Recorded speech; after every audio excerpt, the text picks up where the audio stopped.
Why some people stay calm no matter what, and what it says about them. Imagine this.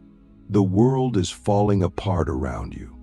Sirens in the background, bad news on every screen, deadlines crashing like waves. People are yelling, panicking, running in emotional circles. But one person is just sitting there, calm, not frozen, not indifferent, just still. As if they're listening to something deeper than the noise. As if they've trained their soul to breathe under pressure. You've seen someone like this before. Maybe a friend, a stranger, maybe even yourself in rare moments. And in that calm, there's a mystery. Why are some people like this? What do they know that the rest of us don't? Today, we're going to peel back the layers of that mystery. We'll go beyond psychology and into the realm of philosophy, exploring the ancient and modern roots of composure. By the end of this journey, I want you to not only understand why some people stay calm no matter what, but to ask yourself a much deeper question. What does your reaction to chaos reveal about the structure of your soul? Let's start with the obvious. On the surface, calmness can look like personality. Some people are just chill, right? Easygoing, laid back. But that explanation is shallow. Because the kind of calm we're talking about, the kind that holds steady in crisis, that remains present in loss, that understands without needing to control, that's not just temperament. It's cultivated. It's fought for. Often it's earned through pain. Click subscribe to this channel to get more topics you love. Philosophers like Epictetus, Marcus Aurelius, and Laozi all wrote about this kind of calm. They didn't describe it as passive or lazy. They described it as a form of wisdom, a clarity of mind that comes only when you've detached from the illusions of control, when you've accepted that the world is not yours to command, only your response is. This is the root of Stoicism, but also of Taoism, Buddhism, and even aspects of modern psychology. The calm person isn't ignoring reality. They're deeply aware of it, but they've stopped fighting it emotionally. And in that surrender, there's power. Think about it. What actually causes panic? Is it the event itself, or our resistance to it? Say you lose your job. The fact is neutral. It's your attachment to your identity as employed, your fear of judgment, your uncertainty about next steps. That's what begins the storm inside. The calm person still feels these things, but they don't cling. They don't spiral. They observe, and they respond, not react.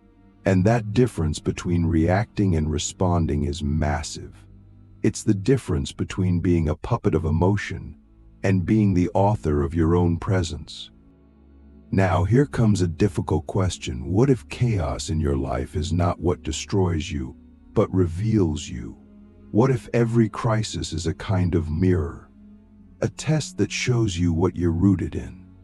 If your peace depends entirely on external conditions, money, praise, certainty, then chaos will always be your enemy. But if your peace comes from alignment with something internal, something philosophical, even spiritual, then chaos becomes your teacher. I remember once watching a firefighter after pulling a child from a burning house. Cameras, parents screaming, adrenaline everywhere. But he was calm, not cold, present, focused. Later, when asked how he kept it together, he simply said, "I did what needed to be done. No drama. No performance." That's when it hit me. Some people live from a place deeper than emotion. They live from principle, from purpose, from presence. And that's the key. True calm is not about suppressing your feelings. It's about prioritizing your values. You feel the fear, but you choose courage. You feel the sadness, but you choose action. You feel the anger, but you choose understanding. And none of that happens by accident. It happens through practice, through reflection, through a kind of internal architecture that can hold weight when the world collapses. So let me ask you, what are you building inside yourself when no one's watching? Because that's what shows up when the storm hits. That's what determines whether you crash or carry. And here's something even more mind-bending. The calmest people are often the ones who were once the most anxious. They learned sometimes the hard way that freaking out doesn't help, that suffering is amplified by resistance. And so they began to cultivate stillness like a skill, like a muscle. Breathing became a ritual, reflection became a habit, perspective became a weapon. They stopped asking, "Why is this happening to me?" and began asking, "What is this trying to teach me?" And in that shift, from victim to student, a kind of unshakable calm began to grow. Next time you see someone calm in the middle of chaos, don't assume they were born that way. Assume they've suffered. Assume they've trained. Assume they've chosen to live from a deeper layer of consciousness. And then ask yourself, could I do the same? What would it take to build that kind of inner sanctuary for myself? Now, this isn't about becoming emotionless. It's about becoming emotionally sovereign. It's not about pretending everything's fine. It's about knowing you'll be fine even when it's not. And that's a kind of power the world desperately needs more of. The philosophy of the unshakable, how inner control becomes outer peace. There's a moment in every person's life when the outside world becomes too loud.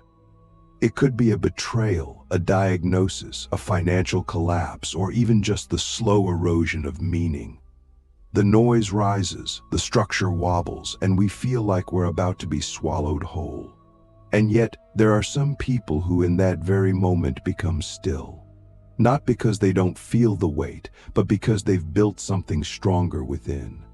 A kind of inner architecture that can't be seen from the outside, but that governs everything they do. That's what I mean when I say inner control becomes outer peace. It's not just a philosophical idea. It's a lived reality. And when you understand how it works, you stop envying the calm and start becoming it. Let's be clear. Control is a word that gets misunderstood. Most of us think of control as dominance, over people, plans, emotions. But the kind of control that leads to calm is the opposite. It's not control over, but control within. It's the ability to manage your own reactions, your own values, your own perspective. And here's the kicker. You cannot control the world, ever, but you can become the kind of person the world cannot control. That's the essence of philosophical calm. Not immunity to life, but intimacy with it. You stop trying to bend the world to your will, and instead learn to bend with it without breaking. One of the deepest teachings from Stoic philosophy is the concept of dichotomy of control. Epictetus said, "Some things are up to us and others are not." That's it. That's the whole premise. Simple, yes. But when internalized, absolutely transformational. Imagine going through life with a mental filter that immediately separates what you can influence from what you can't. Traffic? Not in your control. What you say to the person next to you in traffic? Entirely yours. The weather? No you. Your attitude? You. Other people's behavior? No you. Your integrity? Always yours. This mindset is the foundation of the unshakable, because it focuses energy where it counts, on the self. But this isn't just ancient wisdom. Modern neuroscience backs it up. When we face anxiety, our brain's amygdala, the fear center, goes into overdrive. But when we apply cognitive distance, when we pause and choose a response instead of reacting, we activate the prefrontal cortex, the decision-making part. Philosophers have been practicing this for centuries, putting space between stimulus and response. That space is where calm lives. That space is where meaning is chosen. So why does this matter? Because our culture is addicted to reaction. We're trained to respond instantly to texts, to tweets, to news, to emotions. But the calm person is not impulsive. They are deliberate. And that deliberateness is not slowness, it's strength. There's a quiet force in someone who pauses before they speak, who reflects before they act. That pause isn't hesitation, it's sovereignty. Let me ask you something uncomfortable. When was the last time you were truly in control of yourself when everything around you was out of control? And if the answer is never or rarely, what would it take for you to practice becoming that person? Because calmness isn't something you wait for. It's something you train for. It's built in the small moments. When you choose not to retaliate in an argument, when you sit with an uncomfortable feeling rather than escape it, when you breathe instead of explode, those moments are the reps. That's the internal gym. And here's the wild part. The calmest people are often the ones who faced the most chaos. They've been through the fire and realized that panic is expensive. It costs clarity. It costs perspective. It costs peace. So they stopped paying that price. Not by becoming numb, but by becoming wise. They transformed fear into focus. They turned pain into presence. And they learned that when you own your inner world, the outer world loses its power to own you. Peace, then, is not the absence of chaos. It's the presence of clarity in chaos. It's knowing who you want to be even when everything is trying to make you someone else. And that kind of clarity doesn't just help you, it helps everyone around you. Because calm is contagious.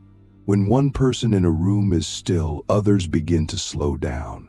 When one person refuses to be provoked, conflict begins to dissolve. A calm mind doesn't just survive the storm, it quietly shapes the weather. So here's your challenge. Can you become the person whose inner temperature doesn't rise with the rooms? Can you build such a steady internal flame that even life's coldest moments can't snuff it out? The emotional warrior. Why true strength is the calm that endures. There's a strange paradox in our world. We often mistake noise for power and volatility for passion. We celebrate the bold, the loud, the unfiltered. We confuse emotional explosiveness with authenticity, and we label restraint as weakness. But if you look closely, if you really pay attention to the people who move through life with grace, who hold their ground when others fall apart, you'll notice something different. Their strength isn't loud. It doesn't need to be. It's rooted, steady, unbothered by spectacle. These people are emotional warriors, not because they suppress emotions, but because they've learned how to carry them without letting them spill into destruction. And this, right here, is what separates fleeting power from lasting strength. The ability to remain calm in the face of emotional fire. Let's be clear, calmness is not the absence of feeling. In fact, the calmest people usually feel the most. But they've developed an internal capacity to contain emotion without becoming consumed by it. That's what makes them dangerous in the best way. They're not numb, they're prepared. And their calm is not a mask, it's a disciplined intimacy with emotion. A deep understanding that feelings, no matter how intense, are not commands, they're signals. And signals can be interpreted rather than obeyed. Think of the battlefield. Not the one with swords and soldiers, but the emotional battlefield we all walk into daily. Conversations that trigger wounds, disappointments that feel like betrayals, fears that paralyze. Most of us walk into these moments unarmored, ruled by instinct. Anger arrives and we lash out. Fear whispers and we retreat. But the emotional warrior responds differently. They enter the same battlefield, but carry a different sword: awareness. They don't fight emotion, they listen to it. They use it. They let it inform their decisions without hijacking their identity. And here's a radical idea. Emotional control is not repression. It is expression with precision. It is the ability to express exactly what needs to be said in the right tone, at the right time, with the right intention. It's not about bottling things up. It's about channeling them. Think of a river versus a flood. The river is directed, purposeful, flowing with power. The flood is chaotic, damaging, and directionless. The emotional warrior is the river. But how do you become one? How do you reach a point where calm isn't something you perform, but something you embody? It begins with discomfort, with learning to sit with it. The modern world teaches us to escape discomfort at all costs, scroll past it, buy our way out of it, numb it with distraction. But real strength is built in the moments when we choose to stay. Stay with the jealousy, stay with the guilt, stay with the heartbreak. Not to wallow in it, but to understand it. Because every strong emotion has a message, and if you run from it, you miss the lesson. Let me ask you something you might not have considered. What emotion do you avoid the most, and what has it been trying to teach you all along? That fear you keep bypassing, is it a signal that you're living out of alignment? That anger you suppress, is it pointing to a boundary that's being violated? That sadness, is it calling you to grieve something you haven't fully let go of? The calm person isn't someone who has fewer emotions. They're someone who has deeper conversations with their emotions. And here's the twist. Emotional warriors are often misunderstood. People think they're cold, detached, unemotional. But they're not. They're just not dramatic. Their calm is not emptiness, it's maturity. And in a world addicted to reaction, maturity looks alien. But it's exactly what we need, because the calm person is the one who can lead when others are lost. They're the one who doesn't make things worse. They're the one who can sit with someone else's chaos without getting pulled into it. And that is a rare kind of leadership. So if you want to become truly strong, don't just train your body or your intellect. Train your emotions. Learn to recognize the storm inside you and build a lighthouse, not a bunker. That's what emotional warriors do. They don't hide from life. They face it, feel it, and still move forward with grace. The still flame. How calmness becomes a form of enlightenment. There's a moment, rare and unmistakable, when you meet someone whose presence is so steady, so grounded, it actually slows you down. Not with force, not with words, but with a kind of silent gravity. They walk into a room and it's as if the air itself shifts.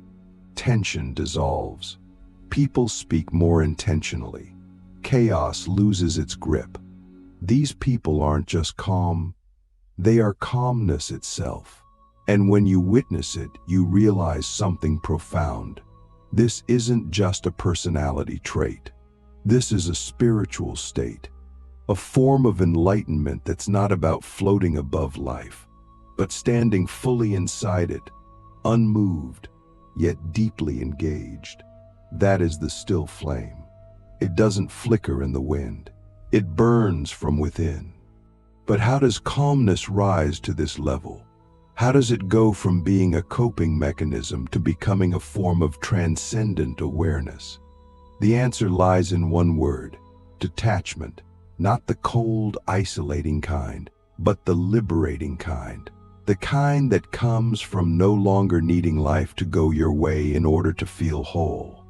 The kind that says, I'll give my all to this moment, but my peace does not depend on the outcome. That's a radical kind of freedom. When you no longer live at the mercy of results, you begin to live in truth. And truth is always calm. This is what many ancient traditions were pointing to. The Stoics called it ataraxia, a state of unshakable tranquility. The Buddhists spoke of equanimity, the balanced mind that neither clings to pleasure nor resists pain. And in the Taoist tradition, it's called wu-wei, effortless action, or flowing with the current of life rather than fighting it. These are not just poetic ideas. They are real lived states of consciousness. and they are available to any of us willing to do the inner work. It begins with awareness. You start to see how often your mind is pulled by fear, by craving, by ego. You begin to trace your reactions back to their origin. You notice that most of your suffering doesn't come from life itself, but from your resistance to it. And in that noticing, something shifts. You stop blaming the outside world for your inner turmoil, and you begin turning inward, not to escape, but to understand. You learn to sit with your own mind the way a teacher sits with a student, patiently, curiously, lovingly. That's when the flame begins to steady. And here's the beauty of it. True calm is not passive. It's incredibly powerful. Because nothing can be manipulated by the world less than a person who is no longer identified with their ego. You can't insult them because their self-worth isn't built on approval. You can't bait them because their peace isn't reactive. You can't destabilize them because they've already let go of needing things to be stable. Let me ask you something that may challenge your deepest assumptions. What if the highest form of intelligence is not how much you know, but how little your peace depends on what happens next? What if the calmest person in the room is the wisest, not because they have the answers, but because they've stopped needing them? That's not resignation. That's transcendence. That's the still flame. And when you become that still flame, something miraculous happens. You begin to transform the world around you. Not by force, not by persuasion, but by presence. Your calm becomes a refuge for others.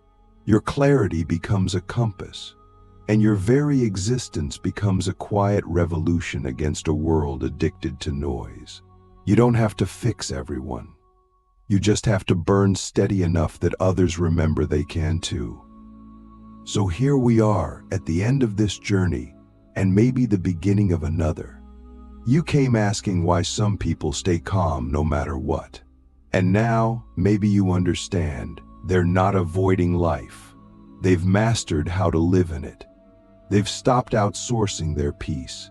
They've stopped arguing with reality.